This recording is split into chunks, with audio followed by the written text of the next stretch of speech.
fans that wake up at night to see what is happening. What is happening? Right now what's happening is we're going to the individual matches, and we'll change the format a little bit. 5 sets, 3 arrows per archer per set, shooting from 70 meters, of course. 2 points awarded for winning a set, 1 point for a tie.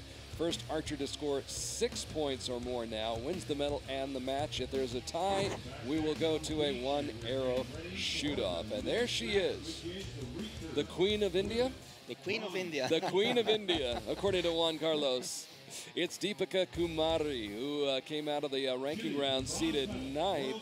She scored a 7-3 win over Lin Xiejia of Chinese Taipei before suffering a 6-4 loss to Kibo Bay in the semifinals. And she is back after a year in 2014 that was challenging for her, to say the very least. And she'll be challenged today by another one of Korea's top archers, the second-seeded Chang Hye Jin. Two very, very experienced archers, 2 young archers and very talented. Deepika was out of the international circuit for a year and a half. After London, she has a lack of confidence, let's say, but she's back, and she's back very strong and with a strong determination. So it's very glad to see her back. And of course, Chang, how not, could be here.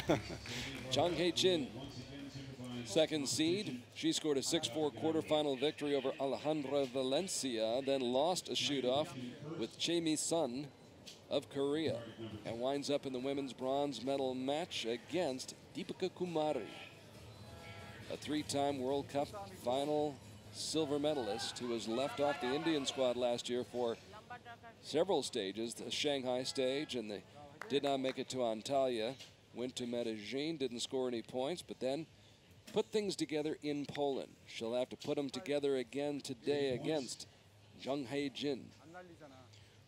Start with an 8, low on the right. Let's see if Deepika. Both Again, low. Both low. Just outside the 9 ring. So back to Miss Zheng. 9. Closing in. We can see the indication of the wind, which is quite consistent. It's not changing a lot. 9. Blowing straight in off the sea.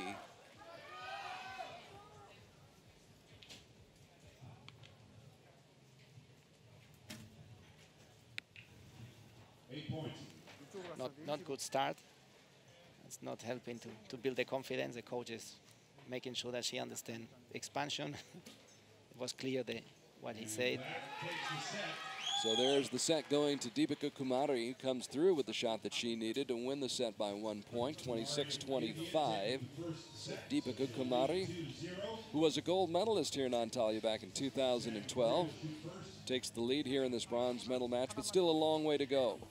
There is, and it was tough for her after having been in the top and in many finals to not even make the team and not being out of the circuit. So this is things that happen quite often with talented archers, very young archers, that they come strong, and then when they reach a moment that something goes wrong, they lose the confidence, they lose the feeling, and they go out of the circuit.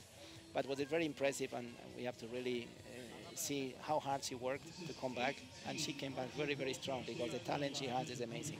And you talked about expectations a little while ago, Juan Carlos, and when you've had some of that success, there's so many expectations for you and that you have of yourself, and if you don't reach those, there's a level of frustration that's difficult to deal with, especially if you're young. I would say that you need assistant, you need a coach or a mental coach that help you to deal with this expectation, because it's a moment is too much. Everybody expects that you win the medal before even going to the competition, and she has a tough moment going to London that India needed a medal and she was the one that has to deliver it. And then you still have to start shooting.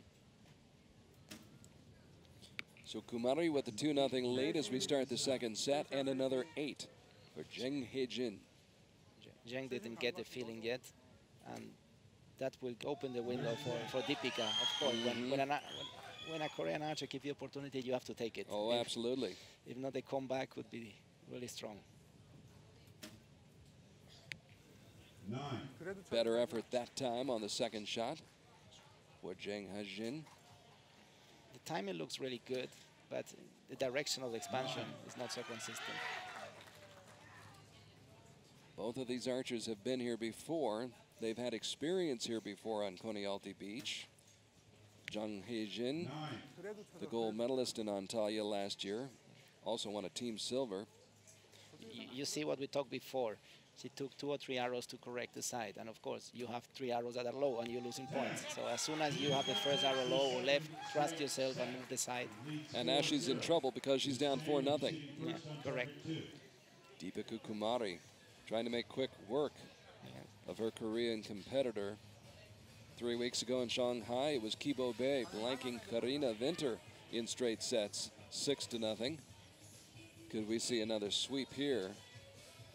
Deepika Kumari having a good week here in Antalya, the 7-3 win over Lin Xiaoqia of Chinese Taipei, and did well in her match against Kibo Bay, 6-4, not a bad score.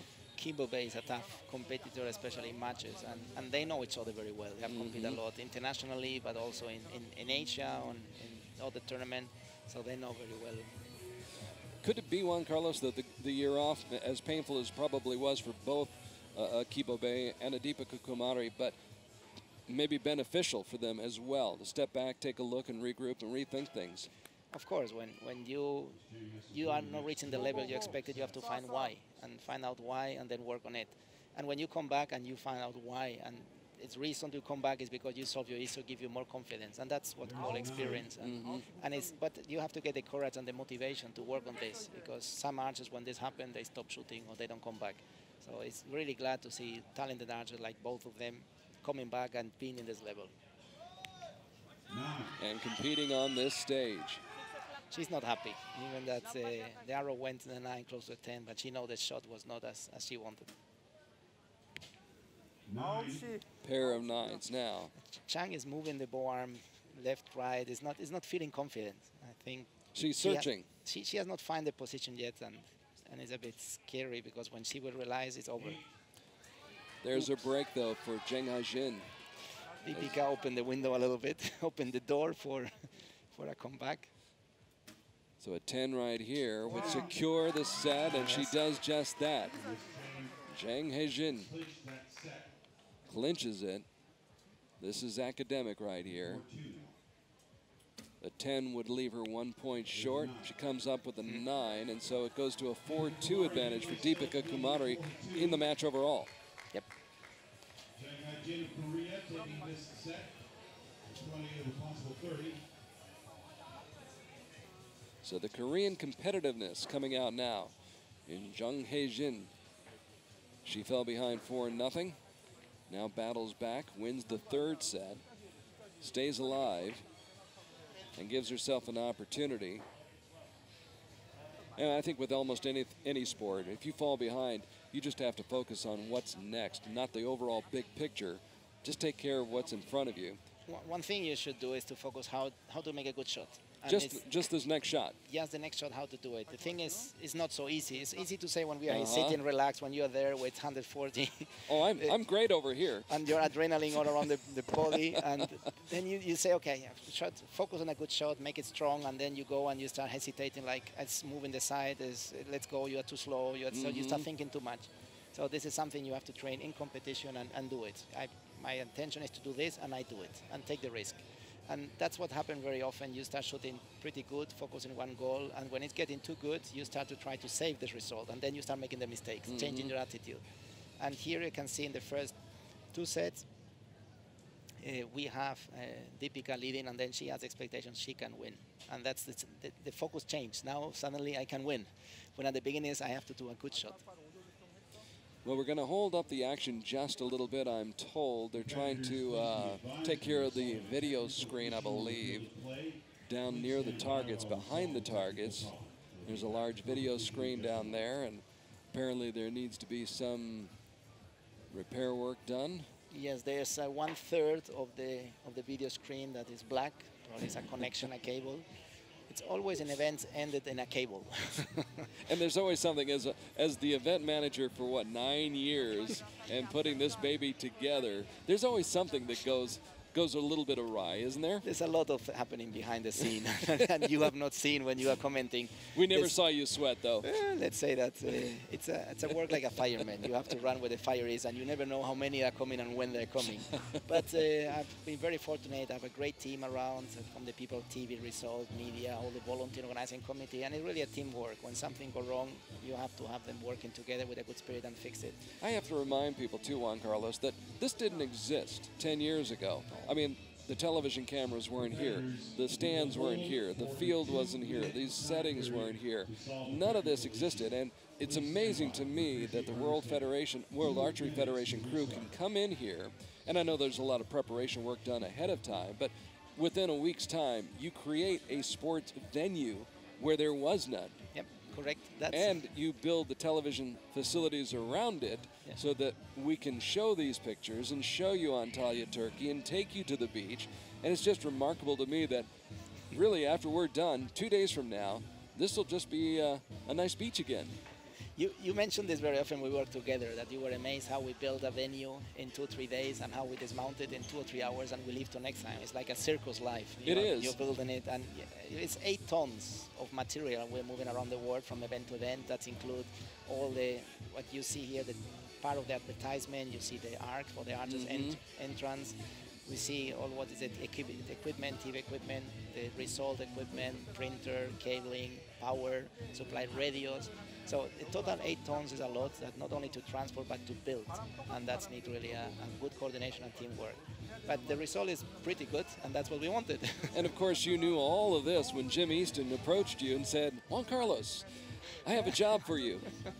Jim has been, of course, the one who started the vision to change our sport. We were in the thread to be part of the Olympic program. We were very close to be out. So there was changes to be made. Jim led it, make a revolution on the rules, make a revolution of the sport, and save our sport in the Olympic program. And after it was saved, let's say that our new president on this time in 2005, Professor Dr. Urdener, he continued his vision and he empowered it with getting to this. The World Cup was a discussion for 7-8 years in world archery. And then they say, Juan Carlos, we need you to start this. And that's what everything started after the Olympic Games in Athens in 2005. We start building the concept, and 2006 we launched it. And has been very successful for several reasons. One of them, I've given a lot of opportunities our top archers to train and to compete like in Olympics. Sure. With a field of finals, with TV, with all the pressure. So when they get to the Olympics, they've been there before. We have done studies, and in London, from the 8 top archers, 7 has been regularly in the World Cup. So it's very difficult to go in the top 8 if you have not been in a World Cup and shooting in this condition in finals and different situations with TV, media, and a lot of attention, spectators around. So this has been one of the proof. The second thing is, of course, the promotion of our sport. Going to different venues, give different images, and then it's easier to have TV channels taking them. Sure. We always go to a park, it's the same image. So it seems that the screen has not been fixed. We can see at the end of the field that we have a black band, but competition has to continue. Yes, the show must go on. It's not fair for the archers to keep them waiting just for the screen, so they try to fix it probably in the break, but archers need to keep going, especially an interesting match like this one. 4-2 lead for Deepika Kumari. Comes up with a big shot. She has a time to think. That was a good time off for her to think and put herself together again. 9. She's not getting it as she wants. It's going left, right, down. Chang Hye Jin, the higher seed coming in. Deepika Kumari, number 9. Hye Jin was number 5. Now is when the mental games start really to play a role, because she knows she can make it. But she's put herself in jeopardy, and it could be a sweep in 3 sets. A 9 will win it for Deepika Kumari. And what a comeback that would be for her. Oops, a bit long. Good. But it worked out. She did it. All's well that ends well, and it does end well for Deepika Kumari, who wins the set 28-27 and wins the match along with the bronze medal as she defeats Korea's Chang Hye Jin in 3 straight sets, 6-0, and weathered that delay. You can see the joy she has. Coming back to the team, coming back to international circuit, going to a finals and winning to a Korean is really pleased. So you can see she's really satisfied and happy. It's a big victory for Deepika Kumari, who showed some signs of coming back at the tail end of last season on the World Cup circuit. She went to Wrocław in Poland, stage 4, and took home a team gold medal and a mixed team bronze medal. So we saw her start to come back then, but this really is the comeback right here to win this bronze medal. In archery,